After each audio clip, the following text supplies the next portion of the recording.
Aloha Aina, and welcome to Voices of Truth One-on-One with Hawaii's Future, brought to you by the Kiwani Foundation. I'm Ehu Kahu Cardwell, and here we are today in Honolulu. And I'll tell you this right now, we have a fascinating guest on the show, so let's go on over here and meet him. Elia. Morning. Aloha, how are you? I'm doing great, thank you. Great. How are you? Elia Bruno, did I say your name right? That's correct. Wonderful. And Elia, tell us where we are today. This morning we're in Kaka'ako Waterfront Park. Wow, Kaka'ako Waterfront Park. That's beautiful correct. Place. Yes. Elia, we wanted to have you on the show because you do something very unusual, yes? Yeah, we can say that. Tell us what that is. A couple years ago I started working on a project called the Honolulu Tool Library, or HNL Tool Library. The Honolulu Tool Library. That's correct. Wow, that's unusual. Yeah, and as the name suggests, it is a library that instead of books has tools that you can check out as a community member. How long has this tool library been around? The tool library opened its doors in late November 2016, so it's been actually less than a year. And this was your idea, yes? Yes, that's correct. So how did you come up with this idea? Well, long story short, I really enjoy gardening, and like most of the people that like gardening, I always dreamt of having that magic garden in my backyard that would feed me and my family and friends. A couple years ago, I moved into a place in Manoa Valley that gave me the space that could work to make my dream garden come true. Okay. So my brain started going all over the place. I wanted to build raised beds and compost bins and chicken coops and worm bins, and I decided to go for it. I found some scrap material underneath my house that I could build these things with. There was only one barrier. To build all these features, I would have needed all these expensive tools. Which you did not have. Which I did not have, and I was also a full-time student at UH Manoa, which meant I did not really have a budget to buy these tools with. And even if I could afford buying them, I would have not had a place where to store them. So Gotcha. I decided that was a problem, not only for me, but for the rest of the community, especially when driving around, I would notice that so many people had really expensive tools just sitting there, accumulating dust year after year, going unutilized. And I noticed not only the waste of resources, but also the social imbalance between people that have and don't need, as well as people that need and don't have. Well, okay, so Elia, let me ask you, how did you go around and notice these tools laying around? Because, I mean, were they laying on people's front porch or what? You can drive around and see open garages and carports that just have piles of stuff that sits there the majority of the year and gets utilized maybe once or twice a year or less. So in people's homes, in their garage, and they're just sitting there. They bought it, they maybe used it once or twice for a special project, and now it just sits there. Right, they bought it because Gotcha. they needed it. Renting oftentimes does not make financial sense, so they decided to buy it. They used it for their one-day project, and then they had no use for it ever again. We are much different than a rental company. In fact, our job is not to necessarily provide the people with tools, but actually to facilitate the sharing of tools. All our tools are actually donated from the community. So all these people that had stuff sitting around and accumulate and occupying space, they just donated the tools to us so that we can pay the rent for the tools. We can maintain the tools, and when somebody needs them, we can give them to them. One of the first things that I did actually, after doing a lot of research online, I found that there were tool libraries already existent in the mainland. And after accumulating some seed money from an organization called HNL Soup, I decided to travel to go meet these people that already started and founded other tool libraries. That's what I really created a network that supported my idea and also that could help me along the way with mentorship. Wow, so you actually flew to the U.S. and sat down and met with people who had already had this concept and were doing it successfully. That's correct. And when you knocked on their door and said, hey, I'm Elia, I want to find out how you're running your business here, what did they say? Well, they were actually really nice. They provided a lot of information and resources. Most of the people that I reached out to were maybe a little skeptical about me being barely 21 years old and wanting to bring this concept to life in Hawaii. However, they were really nice and really gave me support and mentorship that I needed to make it happen. Wow, Elia, how long had some of these companies, just like yours, been operating elsewhere other than Honolulu?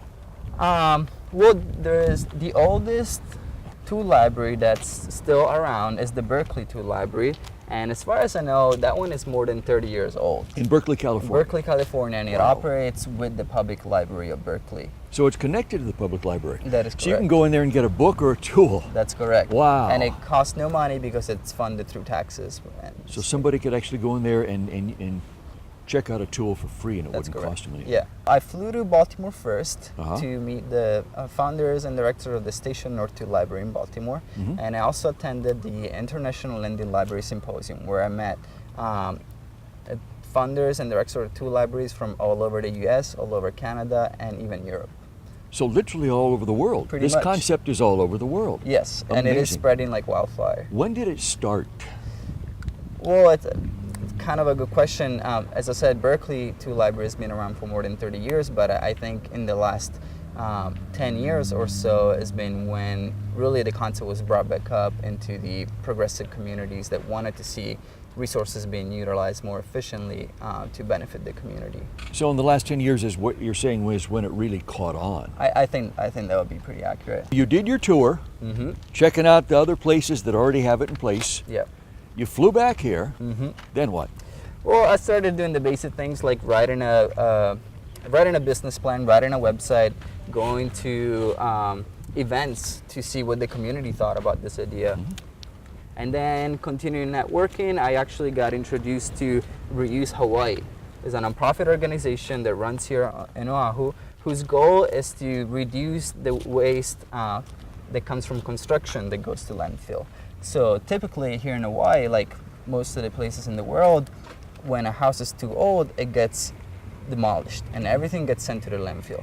What Reuse Hawaii does has a team of professionals going to the house and deconstructing it piece by piece so that every piece of material could be sold back to the community and reutilized. When I was thinking about where to have this 2 library happen, I thought immediately of them because being partnered with them would have really maximized our social benefit, environmental benefit, and as well as financial benefit. So they were the magic partner, I call it, because by partnering with them and especially sharing a location would have allowed the community to have a one-stop where they could pick material and tools to undertake a project sustainably, pretty much. Right after opening our doors, we had what we called a tool drive. That was some days that we were open accepting tool donations. So we had a diversity of people dropping off tools to us because they were just taking up space in their house, and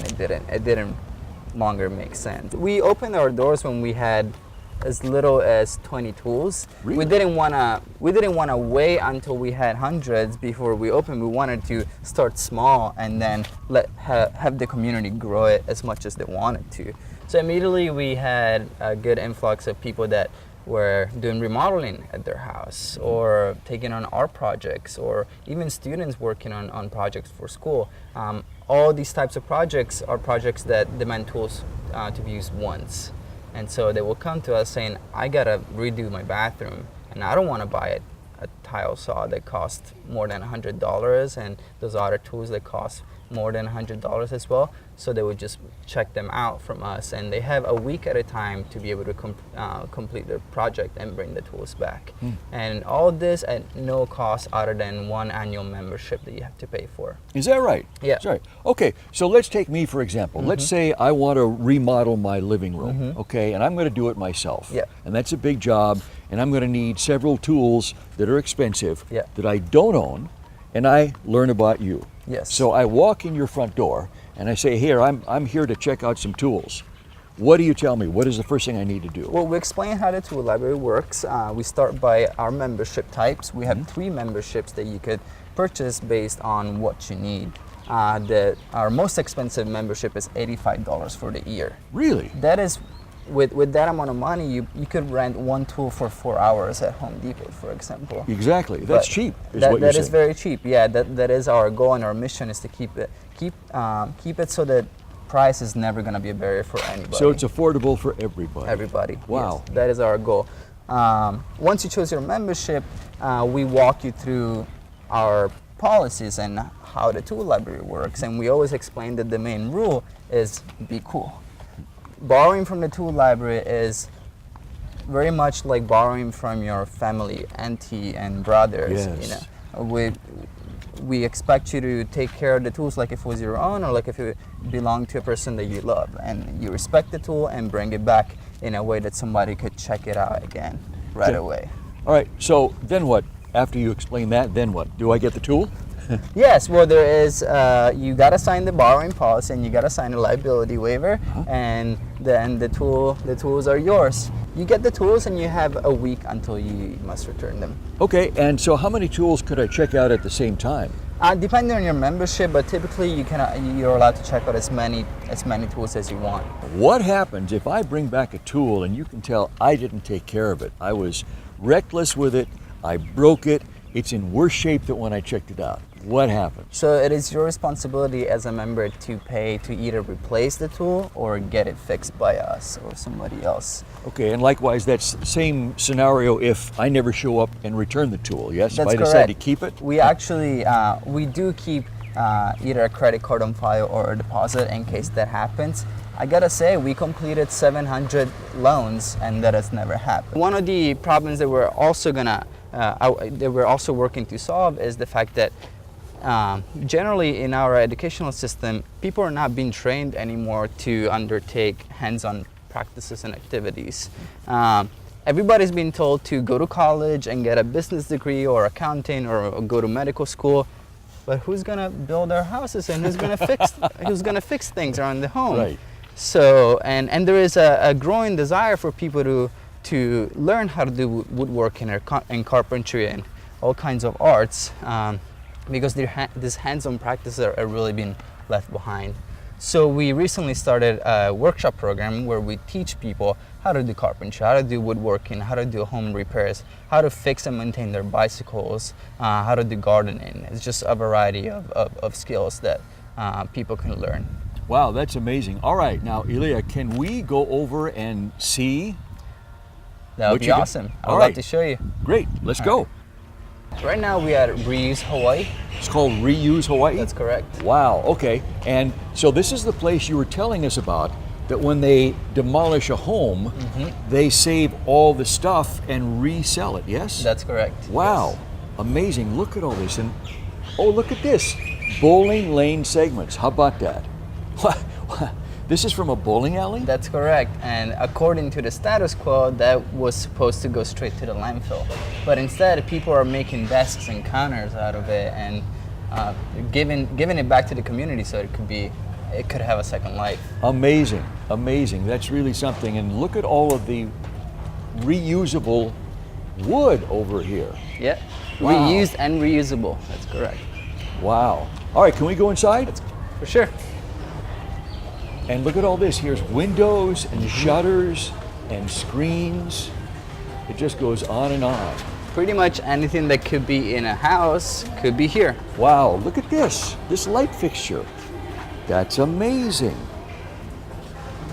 This came from somebody's home, huh? That's right.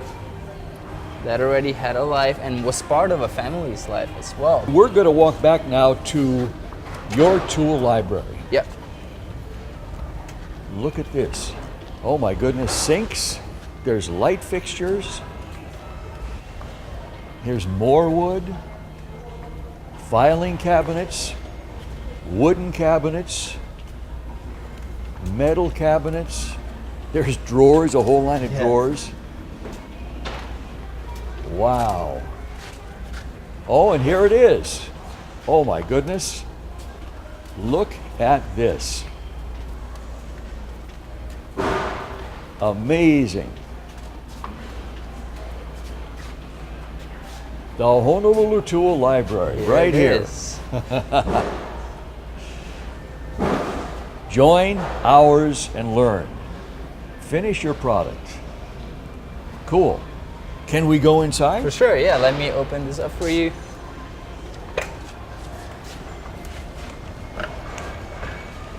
Here is where our shared inventory is housed. Right now we have more than 700 tools that are accessible and available for the community to borrow. We actually got donated way more than 1,000, but we had to be somewhat selective to make sure that the tools were safe and in good condition to be shared. So it ranges from anything from carpentry, remodeling, gardening, automotive. We also have sewing machines. Sewing machines? Yes, because they're bulky. They're good ones are expensive. Just doesn't make sense to have them in your house most of the time unless you're using them a lot. Wow, that's amazing. Yes. So anything that you could ever use if you're doing some remodeling or you're taking on an art project or carpentry. Yeah. Wow, so I see you have a lot of saws here. Yeah. You've got, I guess, wet and dry vacuums here. Mm-hmm. You've got electric drills down here. Yep. You've got an air compressor down here, yeah? Yep. That's What are correct. these up here? Oh, this is our battery charging station where we charge the battery and have them go out when people want Gotcha. them. And I guess this is a jigsaw, yes? This is called a bandsaw. This is our tiling section with wet tile saws and tile cutters and trowels and everything that you need to be tiling, for example, a bathroom.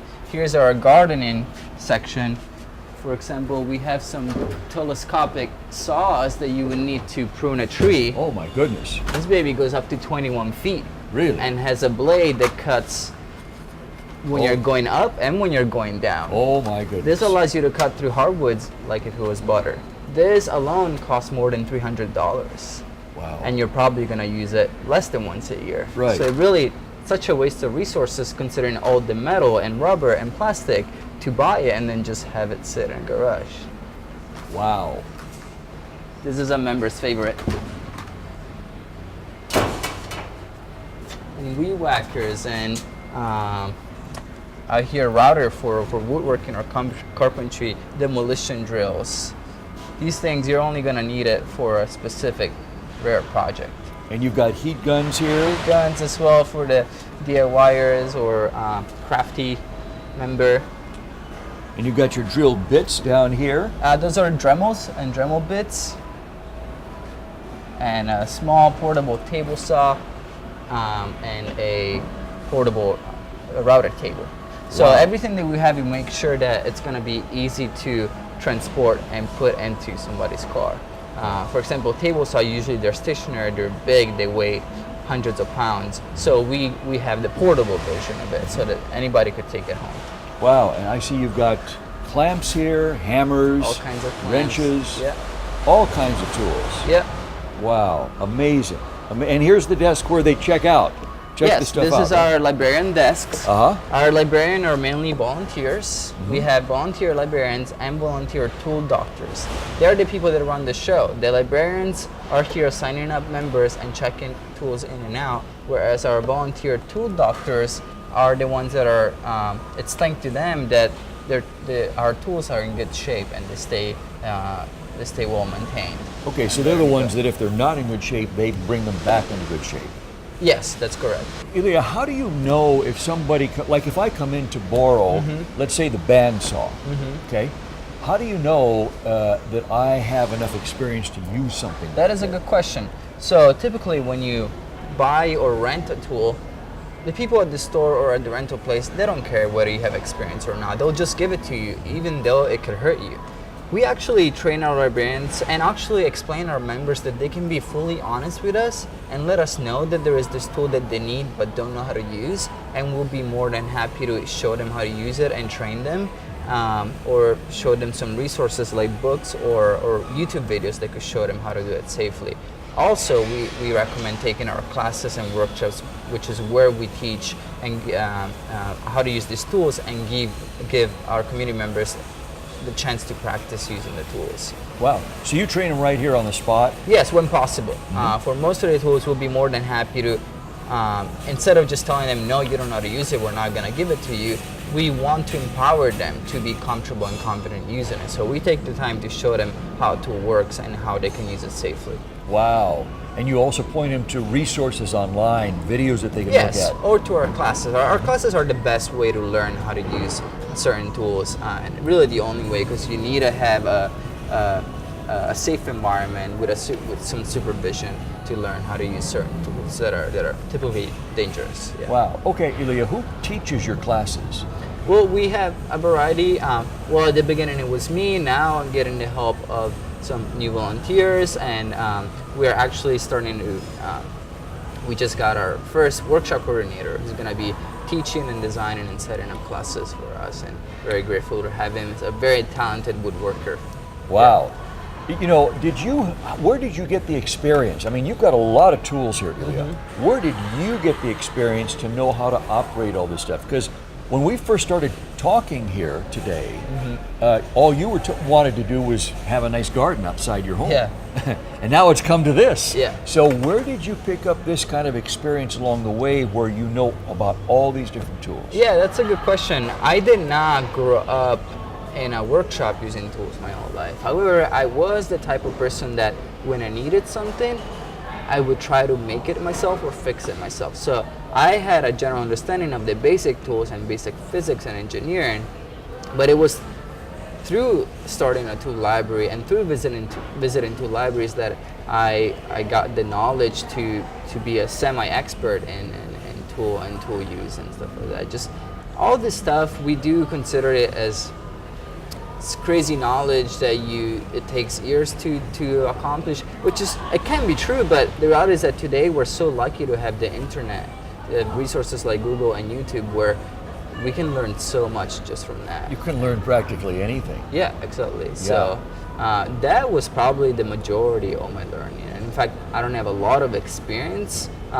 years of experience, but I did spend a lot of time reading or watching videos on how to use certain tools and practice certain skills. Wow. That combined with this really allowed me to it was almost like a 1-year crash course on carpentry and automotive and tool maintenance and Right. Yeah. Wow.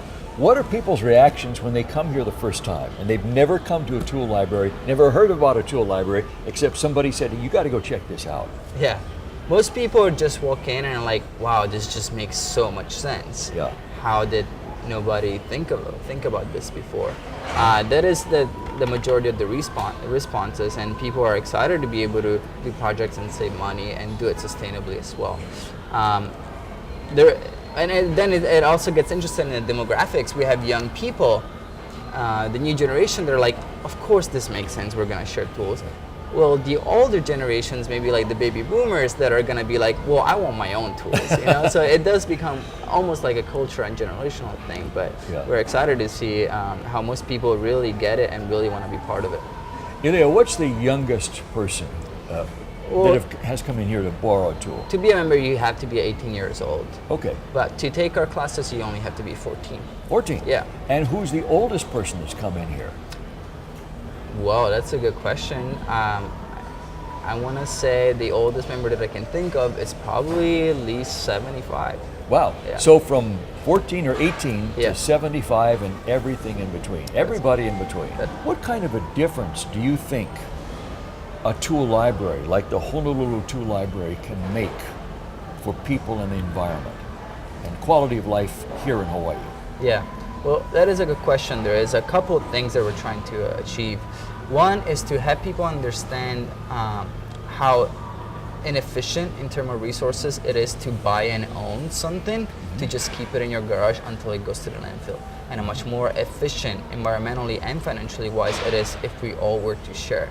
And this goes even beyond tools. Like if we can share drills and bandsaws, we could also be sharing camping equipment, and we could share kitchen appliances like a dehydrator or a bread machine that you only use rarely, or party equipment like projectors and projector stands, easy up tents. Like we all have this stuff just sitting there. What if we all shared it? We will be reducing our carbon footprint and reducing our financial costs for sure.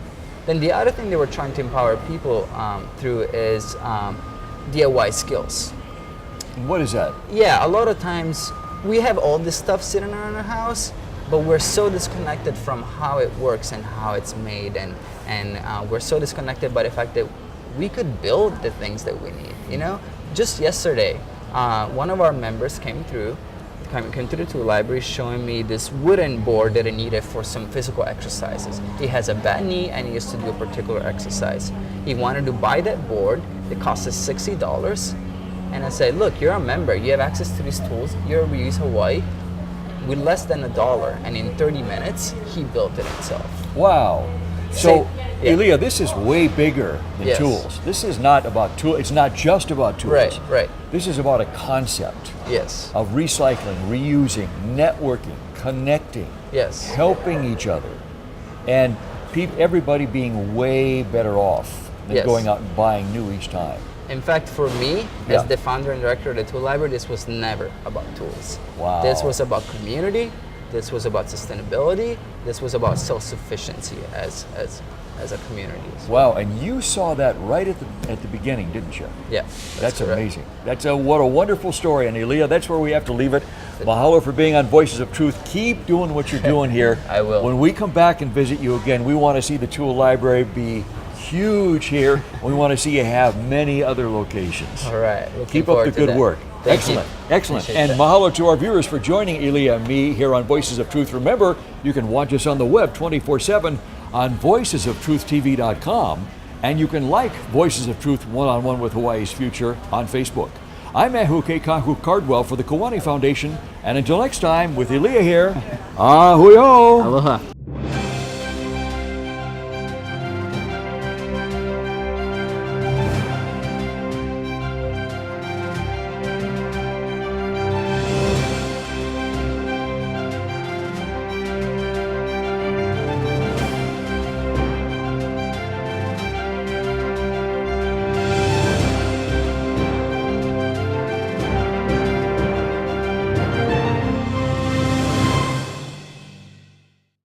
Mahalo for watching Voices of Truth One-on-One with Hawaii's Future.